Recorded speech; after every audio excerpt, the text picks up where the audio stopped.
ان قربانی کے دنوں میں صرف قربانی کے جانور کو یاد کرنا، قربانی کا جانور خریدا کتنے کا، اتنے کا، کتنے حصے، اتنے حصے، آپ کتنے کا لے کر آئے اور کون کتنے کا لے کر آیا، اس کے علاوہ کوئی چرچا نہیں۔ میں ببانگے دوہل کھل کر کہتا ہوں، اللہ کے اس گھر میں رب کعبہ کی قسم اسے ابراہیمی اداؤں کی ہوا نہ لگی، وہ نہیں جانتا کہ ابراہیمی ادائیں کہتے کس کو ہیں۔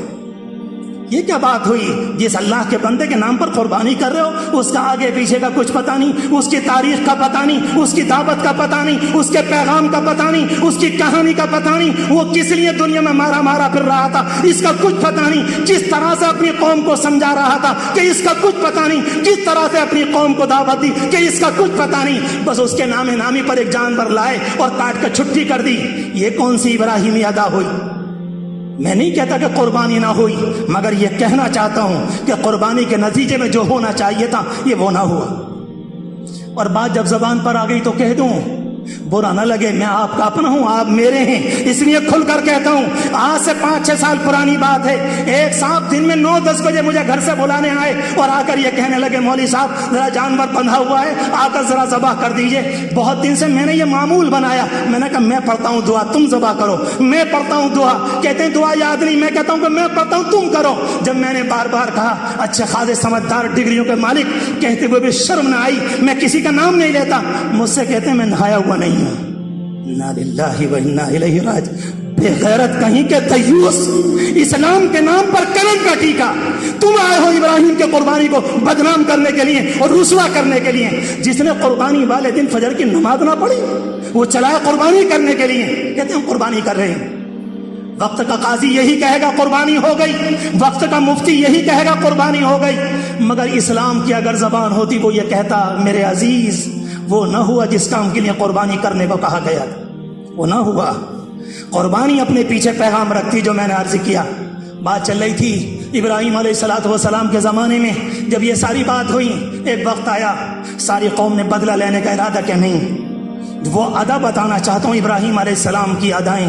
ساری قوم نے کہا ٹھیک ہے یہ نوجوان ہے، پوری بات ہو گئی، سب کچھ بات نکل کر آ گئی، انہوں نے کیا ہے، کہا کہ ٹھیک ہے ان کی چھٹی کر دی جائے۔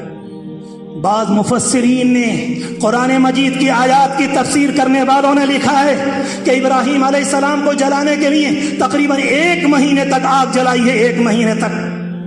وہ علاقہ ترکی میں ہے اس زمانے میں، کسی زمانے میں عراق کا حصہ تھا، اس زمانے میں وہ علاقہ ترکی کا حصہ ہے۔ باقاعدہ ابراہیم علیہ السلام کو پھینکنے کے لیے جھولا ٹائپ کوئی چیز بنائی تھی، اور وہ پہاڑ کے اوپر وہ نشان آج تک موجود ہیں، اور اس کے سامنے جو چیز بنائی گئی تھی، قالوا بنوا له بنیانا، قالوا بنوا له بنیانا فالقوه فی الجحیم۔ قرآن کے جملے بتا رہے ہیں، لگ رہا ہے کوئی نہ کوئی عمارت بنائی تھی، اس میں آگ سلگائی گئی، اور کتابیں بیان کرتی ہیں کہ آگ اتنی خطرناک تھی اگر پرندہ گر جاتا تو اوپر سے جل کر نیچے کو آ جاتا، آگ اتنی خطرناک۔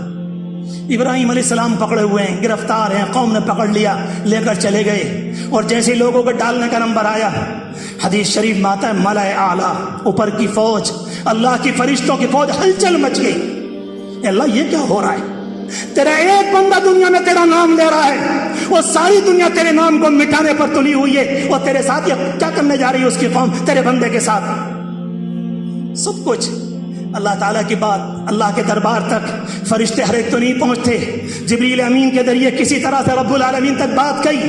رب العالمین تو علام الغیوب سب سے واقف ہے، سب سے واقف ہے۔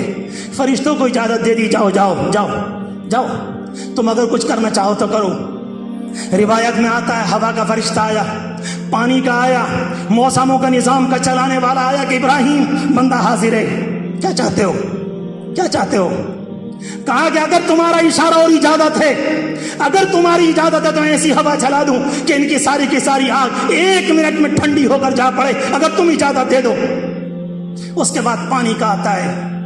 ابراہیم علیہ السلام کے یقین کو جانو میرے عزیزو، اس قربانی کے دن میں اس کو تازہ کرو، اس کو تازہ کرو۔ وہ کہتے ہیں اللہ کے بھیجے ہوئے آئے ہو، یا اجازت کی بات بھی ہے؟ کہا آئے تو اللہ کے بھیجنے سے، مگر ہم سے یہ کہا گیا ہے ابراہیم سے پوچھ لینا پہلے۔ کیا جملہ ہے اللہ کے بندے کا! اس اللہ کے بندے نے اس موقع پر ایک فرشتہ، دوسرا، تیسرا، چوتھا، اور آخر میں جبریل امین آئے۔ رب العالمین کے علم میں سب کچھ ہے۔ ابراہیم حاضر ہوں، آپ کیا چاہتے ہیں؟ ابراہیم علیہ السلام نے فرمایا اما الیک فلا، اما الیک فلا، تم سے بات کروں، تم سے؟ سوال ہی پیدا نہیں ہوتا، سوال پیدا نہیں۔ آج وہ اللہ ابراہیم کا امتحان لے رہا ہے۔ اس اللہ کو معلوم ہے کہ پکڑنے والوں نے پکڑ لیا، گرفتار کرنے والوں نے گرفتار کر لیا، آگ بھڑکانے والوں نے آگ بھڑکا دی اور پھینکنے کا جھولا تیار ہو چکا، وقت قریب ہے، مگر میرے اللہ کو سب کچھ معلوم ہے، اس سے کوئی چیز چھپی ہوئی نہیں ہے، وہ میری حقیقت سے واقف ہے، کچھ نہیں۔ اس کے بعد جبریل امین سے کہتے ہیں اما انت فلا، جہاں تک تمہاری بات ہے کوئی بات نہیں، اما الی ربی فبلا، اور اگر اللہ کی بات پیش کرنے کی ہے تو میرا اللہ مجھ سے سب کچھ جانتا ہے، میرا اللہ جانتا ہے۔ نہیں نہیں، تمہیں نہیں، اس دنیا کے اندر رب العالمین کا نظام ہے۔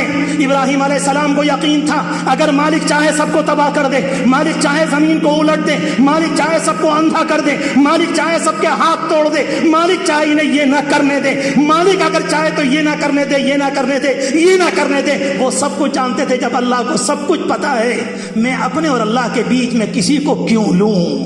یہ ہے قربانی کا سبق، یہ ہے قربانی کا سبق۔ اور اگر برا نہ لگے تو کہہ دوں، یہ تو کبھی حاشیہ خیال میں بھی نہیں آتا، یہ تو کبھی حاشیہ خیال میں بھی نہیں آتا، کبھی ذہن و دماغ میں، کبھی خواب کے اندر بھی نہیں آتا کہ ایسا ہوتا ہے۔ اور اس کے بعد ان لوگوں نے لیا، ابراہیم علیہ السلام کو ڈالا، اور ابراہیم علیہ السلام آگ میں پہنچے، اور اللہ تبارک و تعالی جانتا ہے میرا بندہ ابراہیم، اس نے تو ہاتھ میری طرف بڑھایا ہے۔ اس لیے قرآن مجید کی آیت کو سنو، قرآن مجید کی آیت کو دل میں بیٹھاؤ۔ اس زمانے کے اندر، جس زمانے میں قوم لوط کو تباہ کیا، فرشتہ آیا زمین کو اٹھا کر تباہ کر دیا، کسی زمانے میں ایک چیخ ماری فرشتے نے آ کر اس قوم کو تباہ کر دیا، کسی موقع پر سیلاب آیا، کسی موقع پر کچھ کیا، لیکن جب ابراہیم علیہ السلام کے لیے آگ کو ٹھنڈا کیا، جبریل امین نے نہیں، فرشتوں نے نہیں، فرشتوں کے سردار نے نہیں، سارے ملائے اعلیٰ فرشتوں کی فوج نے نہیں، رب العالمین کہتا میرا ابراہیم میرے اشارے کے بغیر تیار نہ ہوگا۔ قلنا یا نار کونی،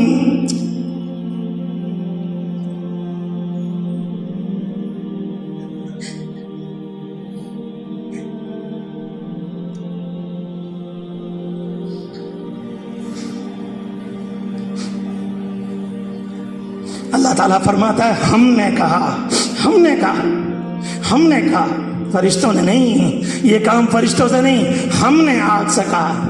اللہ اکبر، کتنا پیار ہے اللہ تعالیٰ کو اپنے بندے ابراہیم پر۔ ہم نے آگ سے کہا کہ جاؤ ٹھنڈی ہو جا، بالکل۔ وہ سارا کیا ہوا؟ اس کے بعد مجمع بدل گیا، منظر بدل گیا، حالات بدل گئے، قصہ یہ ختم ہو گیا۔ ابراہیم علیہ السلام وہاں سے نکلے۔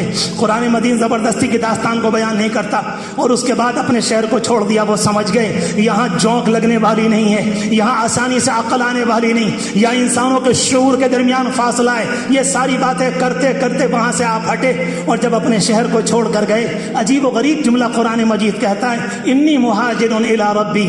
اگر کوئی پوچھے ابراہیم کہاں چلے تو لوگ کہتے ہیں یہاں سے لے کر وہاں جا رہے ہیں، کوئی سنبل سے مراد آباد، کوئی سنبل سے دہلی، کوئی سنبل سے حج کرنے والے مکہ مکرمہ مدینہ منورہ، مگر ابراہیم علیہ السلام کہتے ہیں ہم جا رہے ہیں۔ سوال کرنے والا اگر سوال کرے کہاں ابراہیم کہاں چلے عراق کو چھوڑ کر، انی مہاجر الی ربی، میں تو اپنے رب کی طرف جا رہا ہوں۔ اللہ اکبر، وہاں رہوں گا جہاں ربوبیت ہوگی، وہاں رہوں گا جہاں رب کی مانی جائے گی، وہاں رہوں گا جہاں رب کی چلے گی، وہاں رہوں گا جہاں ربانی تہذیب ہوگی، وہاں رہوں گا، وہاں محنت کروں گا جہاں رب کے بول لوگ سنیں گے، اپنے دلوں میں جگہ دیں گے۔ اسی کو ہجرت کہا جاتا ہے، اسی کو ہجرت کہا جاتا ہے، گندی جگہ کو چھوڑ کر اللہ کے باتوں کی طرف، اللہ کے دھیان کی طرف، اللہ کے ذکر کی طرف، اللہ کے دین کی طرف، اللہ کے قرآن کی طرف، اللہ کی مسجدوں کی طرف اگر کوئی انسان آ جائے، اسی کو ہجرت کہا جاتا ہے۔ میرے عزیزوں، برا نہ لگے، ٹوٹے دل کے ساتھ کہہ رہا ہوں، ہم سے تو اس زمانے میں بھی یہ والی ہجرت نہیں ہوتی، اور فوراً لا کر سوال کھڑا کر دیتے ہیں اس زمانے میں ہجرت بڑا مشکل ہے، کون ہمیں جگہ دے گا، کون ہمیں ملک بسائے گا، کون ہم جہائیں گے، اور اس کے بعد موضوع کو ختم کر دیا گیا۔ نہیں، تم نے ہجرت کے مفہوم کو غلط سمجھا ہے، وہ بھی ایک حصہ ہے، مگر حقیقی ہجرت یہ ہے کہ گناہ سے ہٹ کر انسان نیکیوں میں آ جائے۔ ابراہیم علیہ السلام یہاں سے نکلے، وقت کافی ہو چکا، صرف اتنا عرض کر دوں، جب یہاں سے نکلے ہیں ایک امتحان، اور اللہ کا بندہ پورے کے طور پر کامیاب ہے، کسی طرح کی کوئی بات نہیں۔ میں نے شروع میں عرض کیا تھا اذ جاء ربہ بقلب سلیم، اس وقت کو یاد کرو جب صاف ستھرا دل لے کر اپنے رب کے پاس آئے۔ ایک امتحان ہوا، عمر کافی ہو چکی تھی، کوئی اولاد نہیں تھی، وہ یہ بات سمجھ گئے تھے میرا مشن، یہ میرا کام، یہ میرا عمل، یہ میری دعوت، یہ میرا پیغام اکیلے چلنا، آگے چل کر بڑھاپے کی بوڑھی ہڈیوں کے ساتھ ہو سکتا ہے ذرا مشکل کام ہو۔ اس بنیاد پر اللہ سے بیٹا مانگا، ربی حب لی من الصالحین، اللہ ایک اولاد دے دیجئے، نیک اولاد دے دیجئے، نیک اولاد۔ ایک بے قراری، ایک بے چینی، ایسا لگ رہا ہے طبیعت بھر کر آ گئی۔ عراق میں میں نے اکیلے دعوت دی، اللہ کوئی ایک تو ہو۔ رب العالمین نے بڑھاپے میں دعا قبول فرمائی، ایک نیک بچہ نصیب فرمایا۔ ابھی کچھ زمانہ ہوا تھا، بچہ کچھ بڑا ہوا، اللہ کی طرف سے بوڑھے کی آزمائش دوسری، اور رب العالمین فرماتا ہے کہ ابراہیم اس کی ماں اور بچے کو لے کر جنگل میں چھوڑ کر۔ ہائے قربانی، کیا کہیں گے اللہ کے ہاں یہ جانور ہم سے، کیا کہیں گے؟ ہماری گردن کاٹنے کو تم نے ہماری ٹانگیں باندھ کر گردن توڑا دی، مگر تم بھی تو سوچو تمہیں انسانوں کے طریقے پر بھی چلنا آیا کہ نہ آیا؟ تم میں بھی کچھ انسانیت آئی کہ نہ آئی؟ ایک دن میں ہزاروں جانور، لاکھوں ایک نام پاک پر کاٹ دیے جاتے ہیں، ذبح کیے جاتے ہیں، قربان کیے جاتے ہیں، مگر اس سے پہلے کی کہانی ایسا لگتا ہے کہ پردوں میں چھپا کر رکھ دی کہ اس کا کچھ پتہ نہیں کہ یہ قربانی کی داستان کیا کہہ رہی۔ اکیلی ایک بات کا یاد رکھنا، یہ تو کوئی اچھی عقل مندی کی علامت نہیں۔ اس لیے میں نے عرض کیا تھا کہ اللہ تبارک و تعالی نے ابراہیم علیہ السلام کے پورے واقعے کو بیان کیا۔